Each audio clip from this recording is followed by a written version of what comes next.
ಎಲ್ರಿಗೂ ಸ್ವಾಗತ. ಪ್ರತಿಯೊಬ್ಬ ಹುಡುಗನು ತಾನು ಮದುವೆಯಾಗುವ ಹುಡುಗಿ ತನ್ನ ಅದೃಷ್ಟವನ್ನು ಇನ್ನಷ್ಟು ಹೆಚ್ಚಿಸಬೇಕೆಂದು ಬಯಸುತ್ತಾನೆ. ಆದ್ದರಿಂದ ತಮ್ಮ ಗಂಡನ ಜೀವನದ ಅದೃಷ್ಟ ಲಕ್ಷ್ಮಿಯಾಗುವ ರಾಶಿಗಳ ಬಗ್ಗೆ ಇಲ್ಲಿ ತಿಳಿಯಿರಿ. ಜ್ಯೋತಿಷ್ಯದ ಪ್ರಕಾರ ಪ್ರತಿ ರಾಶಿಯವರು ವಿಶೇಷವಾದ ಗುಣಗಳನ್ನು ಹೊಂದಿರುತ್ತಾರೆ. ಅದರಲ್ಲಿಯೂ ಕೆಲವು ರಾಶಿಯ ಹುಡುಗಿಯರು ತಮ್ಮ ಗಂಡನಿಗೆ ಅದೃಷ್ಟ, ಸಂಪತ್ತು, ಯಶಸ್ಸು ಮತ್ತು ಹೆಚ್ಚಿನ ಶಕ್ತಿಯನ್ನು ತರುತ್ತಾರೆ ಎಂದು ನಂಬಲಾಗಿದೆ. ಈ ರಾಶಿಗೆ ಸೇರಿದ ಹುಡುಗಿಯರ ಪೋಷಿಸುವ ಕಾಳಜಿ ಮತ್ತು ಬೆಂಬಲವನ್ನು ನೀಡುವ ವ್ಯಕ್ತಿತ್ವವು ತಮ್ಮ ಸಂಗಾತಿಗೆ ಆರೋಗ್ಯಕರ ಮತ್ತು ಸಂತೋಷದ ವಾತಾವರಣವನ್ನು ಸೃಷ್ಟಿಸುತ್ತದೆ ಎಂದು ಹೇಳಲಾಗುತ್ತದೆ. ಈ ವಿಡಿಯೋದಿಂದ ನಾವು ಅಂತಹ ಕೆಲವು ರಾಶಿಗೆ ಸೇರಿದ ಮಹಿಳೆಯರ ಬಗ್ಗೆ ತಿಳಿದುಕೊಳ್ಳೋಣ. ಇವರ ವಿಶೇಷವಾದ ಗುಣ ಸ್ವಭಾವದಿಂದಾಗಿ ಇವರನ್ನು ಲಕ್ಷ್ಮೀ ಸ್ವರೂಪ ಎಂದೇ ಜನರು ಪರಿಗಣಿಸುತ್ತಾರೆ. ಹಾಗಾದರೆ ಆ 5 ಲಕ್ಷ್ಮೀ ರಾಶಿಯ ಮಹಿಳೆಯರ ಬಗ್ಗೆ ಇಲ್ಲಿ ತಿಳಿದುಕೊಳ್ಳೋಣ ಬನ್ನಿ. ವೃಷಭ ರಾಶಿ. ವೃಷಭ ರಾಶಿಗೆ ಸೇರಿದ ಹುಡುಗಿಯರು ಪೋಷಿಸುವ ಮತ್ತು ಎಲ್ಲ ವಿಷಯಗಳನ್ನು ಧೈರ್ಯದಿಂದ ಎದುರಿಸುವ ಹಾಗೂ ಸಮತೋಲನಗೊಳಿಸುವ ವ್ಯಕ್ತಿತ್ವವನ್ನು ಹೊಂದಿರುತ್ತಾರೆ. ಈ ರಾಶಿಯ ಹುಡುಗಿಯರು ತಮ್ಮ ಮನೆಗೆ ಶಾಂತಿ ಮತ್ತು ನೆಮ್ಮದಿ ತರುತ್ತಾರೆ. ಹಾಗಾಗಿ ಇವರು ತಮ್ಮ ಗಂಡನ ಪಾಲಿಗೆ ಸಾಕ್ಷಾತ್ ಲಕ್ಷ್ಮೀ ಸ್ವರೂಪದಂತೆ ಭಾಸವಾಗುತ್ತಾರೆ.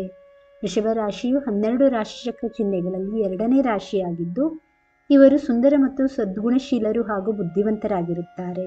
ಜ್ಯೋತಿಷ್ಯದ ಪ್ರಕಾರ ವೃಷಭ ರಾಶಿಯ ಹುಡುಗಿಯರನ್ನು ಮದುವೆಯಾಗುವುದು ನಿಮ್ಮ ಅದೃಷ್ಟವನ್ನು ಹೆಚ್ಚಿಸುತ್ತದೆ. ಇವರು ತಮ್ಮ ಗಂಡನಿಗೆ ತುಂಬಾ ಅದೃಷ್ಟಶಾಲಿಯಾಗಿರುತ್ತಾರೆ. ಯಾವುದೋ ದೊಡ್ಡ ಕಷ್ಟದ ಸಮಯದಲ್ಲಿಯೂ ಈ ರಾಶಿಯ ಹುಡುಗಿ ತನ್ನ ಗಂಡನ ಕೈಯನ್ನು ಬಿಡುವುದಿಲ್ಲ. ಈ ರಾಶಿಗೆ ಸೇರಿದ ಹುಡುಗಿಯನ್ನು ನೀವು ಮದುವೆಯಾದರೆ ನಿಮ್ಮ ವೈವಾಹಿಕ ಜೀವನವು ಸಂತಸಮಯವಾಗಿರುತ್ತದೆ. ಇವರು ತುಂಬಾ ಕಠಿಣ ಪರಿಶ್ರಮಿ ಮತ್ತು ಪ್ರಾಮಾಣಿಕರಾಗಿರುತ್ತಾರೆ. ಈ ಕಾರಣದಿಂದಾಗಿ ಇವರನ್ನು ಎಲ್ಲರೂ ಇಷ್ಟಪಡುತ್ತಾರೆ. ಈ ಹುಡುಗಿ ನಿಮ್ಮ ಜೀವನದಲ್ಲಿ ಬರುವ ಮೂಲಕ ಇವರ ಸಂಗಾತಿ ಬೇಗನೆ ಯಶಸ್ಸನ್ನು ಪಡೆಯಲು ಪ್ರಾರಂಭಿಸುತ್ತಾರೆ ಎಂದು ನಂಬಲಾಗಿದೆ. ಈ ರಾಶಿಯ ಹುಡುಗಿಯರು ತಮ್ಮ ಗಂಡನನ್ನು ಎಲ್ಲಾ ರೀತಿಯಲ್ಲಿ ಬೆಂಬಲಿಸುತ್ತಾರೆ. ಕಟಕ ರಾಶಿ. ಕಟಕ ರಾಶಿಗೆ ಸೇರಿದ ಹುಡುಗಿಯರು ಹೆಚ್ಚಿನ ಕಾಳಜಿಯುಳ್ಳವರಾಗಿರುತ್ತಾರೆ. ಇವರು ಯಾವಾಗಲೂ ತಮ್ಮ ಕುಟುಂಬದವರ ಯೋಗಕ್ಷೇಮಕ್ಕೆ ಹೆಚ್ಚಿನ ಆದ್ಯತೆಯನ್ನು ನೀಡುತ್ತಾರೆ. ಲಕ್ಷ್ಮೀ ಕೃಪೆ ಈ ರಾಶಿಯವರ ಮೇಲಿರುವುದು. ಇದರೊಂದಿಗೆ ಕಟಕ ರಾಶಿಗೆ ಸೇರಿದ ಹುಡುಗಿಯರ ಭಾವನಾತ್ಮಕ ಬೆಂಬಲವು ಇವರ ಗಂಡನ ಜೀವನದಲ್ಲಿ ಸಾಮರಸ್ಯ ಮತ್ತು ಸಮೃದ್ಧಿಯನ್ನು ಹೆಚ್ಚಿಸುವ ವಾತಾವರಣವನ್ನು ಸೃಷ್ಟಿಸುತ್ತದೆ. 12 ರಾಶಿಗಳಲ್ಲಿ ಕಟಕ ರಾಶಿಯು 3ನೇ ರಾಶಿಯಾಗಿದ್ದು, ಈ ರಾಶಿಯ ಅಧಿಪತಿ ಚಂದ್ರದೇವನಾಗಿರುತ್ತಾನೆ. ಚಂದ್ರನಂತೆ ಈ ರಾಶಿಯ ಹುಡುಗಿಯರ ಸ್ವಭಾವವು ಶಾಂತವಾಗಿರುತ್ತದೆ. ಆದ್ದರಿಂದ ಈ ಹುಡುಗಿಯರನ್ನು ಮದುವೆಯಾಗುವುದರಿಂದ ಸಂಗಾತಿಯೊಂದಿಗೆ ಭಿನ್ನಾಭಿಪ್ರಾಯ ಉಂಟಾಗುವುದಿಲ್ಲ ಎಂದು ಹೇಳಲಾಗುತ್ತದೆ. ಕಟಕ ರಾಶಿಯ ಹುಡುಗಿಯರು ಬುದ್ಧಿವಂತರಾಗಿರುತ್ತಾರೆ. ಇವರು ತಮ್ಮ ಗಂಡನ ಪಾಲಿಗೆ ಅದೃಷ್ಟಶಾಲಿಗಳಾಗಿರುತ್ತಾರೆ. ಈ ರಾಶಿಯ ಹುಡುಗಿಯರನ್ನು ನೀವು ಮದುವೆಯಾದರೆ ನಿಮ್ಮ ಅದೃಷ್ಟವು ಹೊಳೆಯುತ್ತದೆ.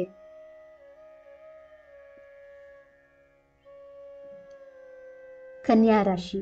ಕನ್ಯಾ ರಾಶಿಯವರು ಸೂಕ್ಷ್ಮ ಸ್ವಭಾವದವರು ಮತ್ತು ಎಲ್ಲ ವಿಚಾರಗಳನ್ನು ಉತ್ತಮವಾಗಿ ನಿರ್ವಹಿಸುತ್ತಾರೆ.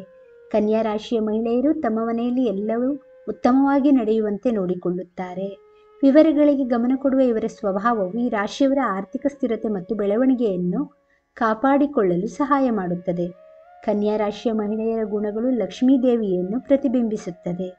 ಕನ್ಯಾ ರಾಶಿಯ ಹುಡುಗಿಯರು ತುಂಬಾ ಬುದ್ಧಿವಂತರಾಗಿರುತ್ತಾರೆ ಮತ್ತು ಎಲ್ಲವನ್ನೂ ಸರಿಯಾಗಿ ಯೋಚಿಸಿ ಮಾಡುತ್ತಾರೆ. ಈ ರಾಶಿಯ ಹುಡುಗಿ ತನ್ನ ಗಂಡನನ್ನು ಪ್ರೀತಿಯಿಂದ ನೋಡಿಕೊಳ್ಳುತ್ತಾಳೆ. ಈ ಕಾರಣದಿಂದಾಗಿ ಇವರು ಶೀಘ್ರದಲ್ಲೇ ಎಲ್ಲರ ಮನಸ್ಸಿನಲ್ಲಿ ವಿಶೇಷ ಸ್ಥಾನವನ್ನು ಪಡೆಯುತ್ತಾಳೆ. ಈಕೆ ಯಾವುದೇ ಕಷ್ಟದ ಪರಿಸ್ಥಿತಿಯಲ್ಲಿ ತನ್ನ ಗಂಡನನ್ನು ಬೆಂಬಲಿಸುತ್ತಾಳೆ ಮತ್ತು ಅವರ ಯಶಸ್ಸಿನಲ್ಲಿ ಪ್ರಮುಖ ಪಾತ್ರ ವಹಿಸುತ್ತಾಳೆ.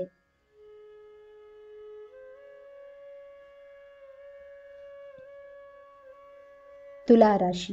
ತುಲಾರಾಶಿಗೆ ಸೇರಿದ ಹುಡುಗಿಯರು ತಮ್ಮ ಮತ್ತು ತಮ್ಮ ಗಂಡನ ನಡುವಿನ ಸಂಬಂಧದಲ್ಲಿ ಸಮತೋಲನ ಮತ್ತು ಸಾಮರಸ್ಯವನ್ನು ಸೃಷ್ಟಿಸುವಲ್ಲಿ ಅತ್ಯುತ್ತಮರಾಗಿರುತ್ತಾರೆ.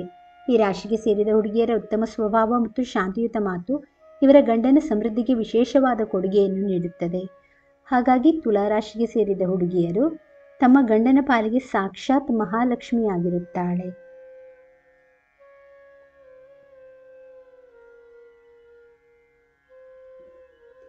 ಮೀನರಾಶಿ. ಮೀನರಾಶಿಯ ಮಹಿಳೆಯರು ತಮ್ಮ ವೈವಾಹಿಕ ಜೀವನದಲ್ಲಿ ಹೆಚ್ಚಿನ ಸಂತೋಷಕ್ಕೆ ಕಾರಣರಾಗಿರುತ್ತಾರೆ. ಈ ರಾಶಿಯ ಹುಡುಗಿಯರು ಆಧ್ಯಾತ್ಮಿಕತೆಯತ್ತ ಹೆಚ್ಚಿನ ಆಸಕ್ತಿ ಹೊಂದಿರುತ್ತಾರೆ. ಮೀನರಾಶಿಯ ಮಹಿಳೆಯರ ಬುದ್ಧಿವಂತಿಕೆ ಇವರ ಗಂಡನ ಒಟ್ಟಾರೆ ಸಮೃದ್ಧಿ ಮತ್ತು ಸಂತೋಷವನ್ನು ಹೆಚ್ಚಿಸುತ್ತದೆ. ಆದ್ದರಿಂದ ಈ ರಾಶಿಯ ಮಹಿಳೆಯರನ್ನು ಲಕ್ಷ್ಮೀ ದೇವಿಯ ಸ್ವರೂಪ ಎಂದು ಕರೆಯಲಾಗುತ್ತದೆ. 12 ರಾಶಿಗಳಲ್ಲಿ ಮೀನರಾಶಿ ಕೊನೆಯ ರಾಶಿಯಾಗಿದೆ. ಈ ರಾಶಿಯ ಅಧಿಪತಿ ಗುರು. ಮೀನರಾಶಿಯ ಹುಡುಗಿಯರು ಧಾರ್ಮಿಕ ಕಾರ್ಯಗಳಲ್ಲಿ ಹೆಚ್ಚು ಆಸಕ್ತಿ ಹೊಂದಿರುತ್ತಾರೆ. ಆದ್ದರಿಂದ ಅವರು ಲಕ್ಷ್ಮೀ ದೇವಿಯ ವಿಶೇಷ ಅನುಗ್ರಹವನ್ನು ಸಹ ಹೊಂದಿರುತ್ತಾರೆ. ಮೀನರಾಶಿಯ ಹುಡುಗಿಯರು ಗಂಡಂದಿರ ಪಾಲಿಗೆ ತುಂಬಾ ಅದೃಷ್ಟವಂತರಾಗಿರುತ್ತಾರೆ.